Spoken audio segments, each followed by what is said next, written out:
দাবি নিয়ে আমাদের যেটা দাবি সেটা আমাদের এই চা বাগানের যে জমিগুলো আছে তার 30% সেটা বেসরকারি ক্ষেত্রে ট্যুরিজমের নামে অন্য কাউকে দিয়ে দেওয়া হবে।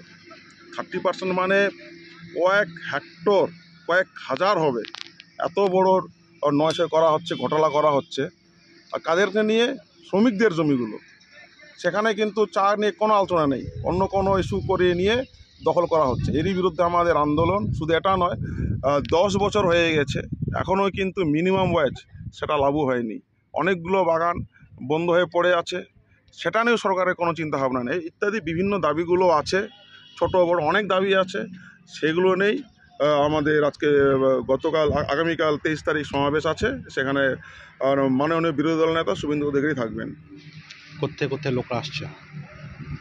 কোথায় লোকরা আসবে? আমাদের ডুয়ার্সের প্রায় সব বাগান থেকে, সব ইউনিট থেকেই কাতারে কাতারে শ্রমিকরা, মজদুর তারা কিন্তু আসবেন।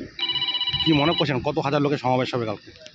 আর মোটামুটি আমাদের হিসাব 15 থেকে 20 হাজারের মতো লোক আমরা নিয়ে আসবো। চা শ্রমিকরা।